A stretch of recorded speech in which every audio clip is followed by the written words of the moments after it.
ଚାଲନ୍ତୁ ଆଜି ପୁରା ଦେଶୀ ଷ୍ଟାଇଲରେ ଫୁଲକୋବି ଆଳୁ ଝୋଳ ବନେଇବା। ତ ସେଥିପାଇଁ ଫୁଲକୋବି ଆଉ ଆଳୁକୁ କାଟିକି ଲୁଣ ହଳଦୀ ପକେଇକି ଭଲ ଭାବରେ ତାକୁ ସନ୍ତୁଳିବା। ତାକୁ ଭଲ ଭାବରେ ସନ୍ତୁଳିବେ ପୁରା ନାଲି ନାଲି କରିକି, ଯେମିତି ସେଟା ନାଲି ନାଲି ମଧ୍ୟ ଦେଖାଯାଉଥିବ ଆଉ ସିଝି ମଧ୍ୟ ଯାଇଥିବ। ତାପରେ ସେଇଟା ହେଇସାରିଲା ପରେ କଡ଼େଇରେ ତେଲ ଗରମ କରିକି ସେଥିରେ କାଟିକି ରଖିଥିବା ପିଆଜ ପକେଇବା। ତାପରେ ପିଆଜ ଗୋଟା ପକେଇ ସାରିଲା ପରେ ହଳଦୀ ଆଉ ଲୁଣ ପକେଇକି ତାକୁ ଭଲ ଭାବରେ ନାଲି ନାଲି କରିକି ଭାଜିବା। ତାପରେ ପିଆଜ ଭଲ ଭାବରେ ନାଲି ନାଲି ହେଇକି ଭାଜି ହେଇସାରିଲା ପରେ ସେଥିରେ କାଟିକି ରଖିଥିବା ଗୋଟେ ଟମାଟୋକୁ ପକେଇବା। ତାପରେ ଟମାଟୋକୁ ମଧ୍ୟ ଭଲ ଭାବରେ ଟିକେ ଭାଜିଦେବା।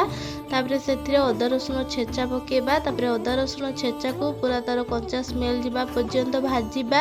ତାପରେ ତାକୁ ଭଲ ଭାବରେ ଭାଜି ସାରିକି ଟିକେ ପାଣି ଦେବା। ପାଣି ଦେଇ ସାରିକି ମସଲାରେ ଏଠି ଲଙ୍କାଗୁଣ୍ଡ ପକେଇବା। ଲଙ୍କାଗୁଣ୍ଡ ଆପଣ ଯେତିକି ରାଗ ଖାଇପାରିବେ ସେତିକି ପକେଇବେ।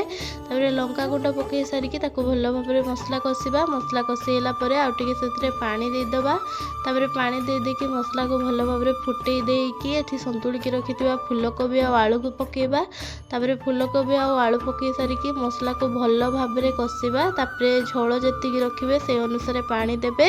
ତାପରେ ପାଣି ଦେଇ ସାରିଲା ପରେ ପୁରା ହାଇ ଫ୍ଲେମ୍ରେ ତାକୁ ଭଲ ଭାବରେ ଫୁଟେଇବେ।